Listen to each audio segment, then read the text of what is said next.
At least we tried it.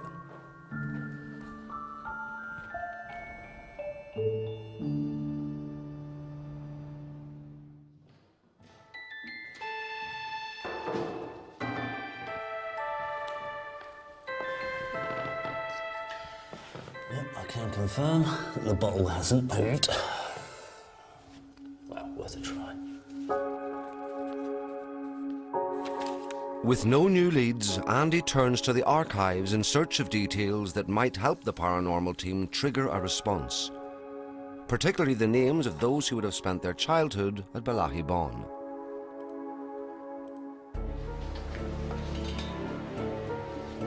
Later that evening, the paranormal team set up a white noise experiment based on Andy's research. Just checking the sound in here for the microphone.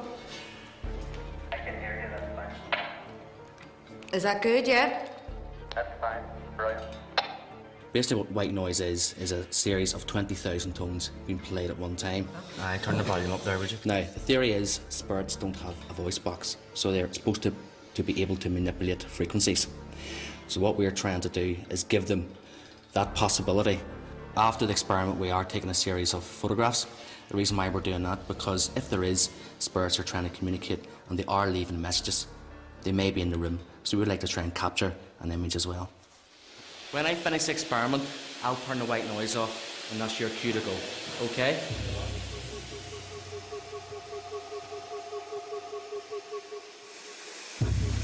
If there's anyone here, we ask that you come forward and talk to us. If there's any members of the Thompson family or the Hill family who wish to come forward and you have anything to say, please say it. Please leave us a message. We'd very much love to talk to you. Basically, we turn the lights off because it may show up some light anomalies. We know that a lot of these light anomalies are dust and insects and flakes of skin, but there's some that we do find quite interesting. So we find if the lights are knocked off, we may capture these a lot more. Calling out to Minnie, Marion, Susan. We hope that the spirits are on the other side, they're listening to us. Maybe if they hear their name being mentioned or someone that they're closely associated with, then hopefully we can draw them a bit closer to communicate with us. Susan, if you're here, can you please knock twice now? Can you knock twice for me now?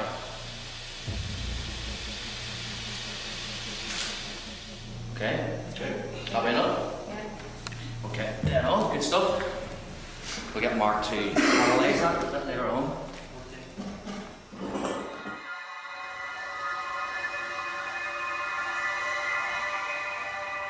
The following day, Darren and Mark have interesting news. One name, and only one, has triggered a response. I think it's something special. I think you just play it and let me see, go on. Susan? Susan?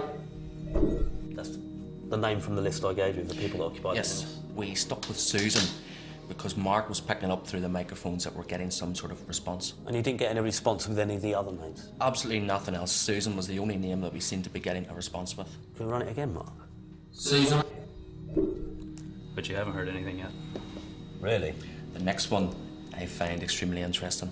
This is a first for us. A first? Oh, okay. Here's the question. Can you knock twice for me now? Okay. Here's the answer.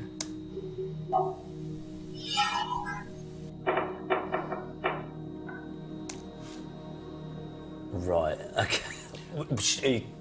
Are you sure, you know, you want your feet to tap in or something? I'm positive there was nothing else in the room that was making that noise.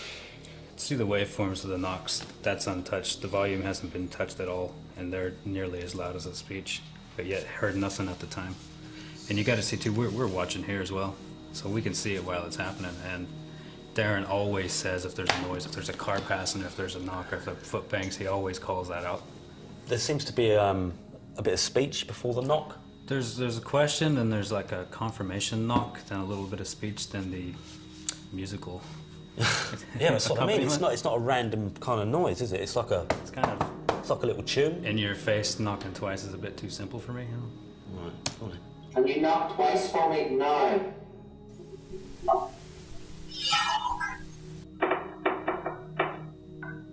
Sounds like somebody knocking on the door. Yeah. And it sounds like it's saying, look, or... Do you know what I picked up? What? This sounds crazy. I think it sounds like you're a hooker. I didn't quite hear that.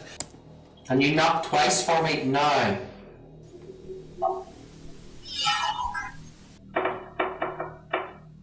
You're getting that kind of response just when you ask for the... Well, when you say the name Susan. Yeah. I mean, we've had nothing really come through. Marion, you know, as she said, they just won't talk to her. So this is really the first real ghost that's here, if you like, that's willing to come forward and do something, or knock, or say, or... I mean, when we do EVP experiments, yes, the odd time you do get the knocks, the ones or the twos. Yeah, but I've had this, it's very unique, it's very unusual to us.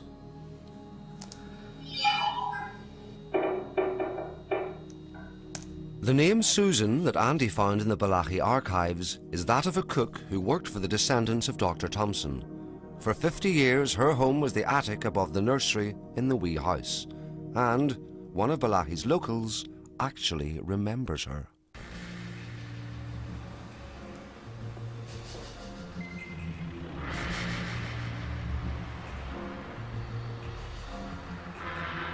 We're looking for information on a cook Yes. that was at the Bourne. Yes. Her name was Susan Hurl. Susan Hull. I knew her as Wee Susan always. That's all ever they called her. Wee Susan, so she Wee was... Susan, aye. She lived on the Bourne someplace, but what room in it, don't ask me. But I know, definitely know she stayed there. She was like part of the family all the days. And did she have any children at all? No.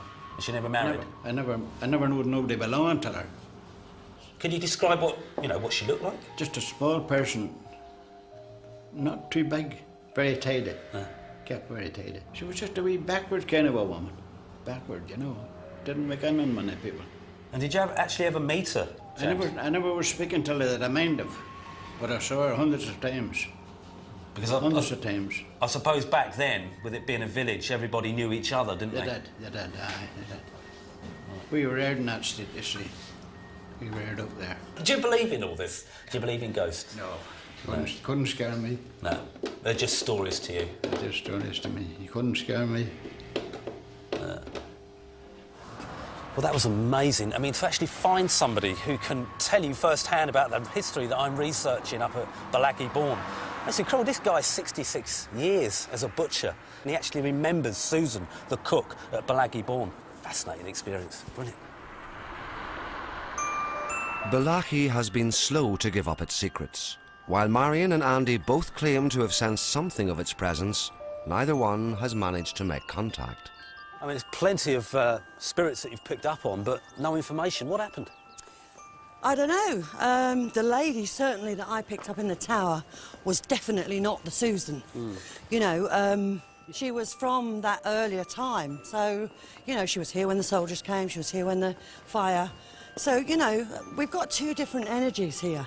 But what about the energies that are here, Marion? I mean, in other places we've moved some on. Do you think they need help, or are they quite happy enough to be here? No, not at all. They're quite happy here. There is no way that, you know, we should do anything other than leave them in peace. So in this case, it's best really left alone. Absolutely. Leave them in peace. Yeah. I think I'll agree on that one. Andy and Marion believe that the walls of Balachi Bourne still resonate with the spirits of the past, even if those spirits remain silent. The question is, do you? And the final programme is next Wednesday night at the same time, 10:45. Big bucks on offer next night on BBC One Northern Ireland, but what price? The movie connections of a local hero.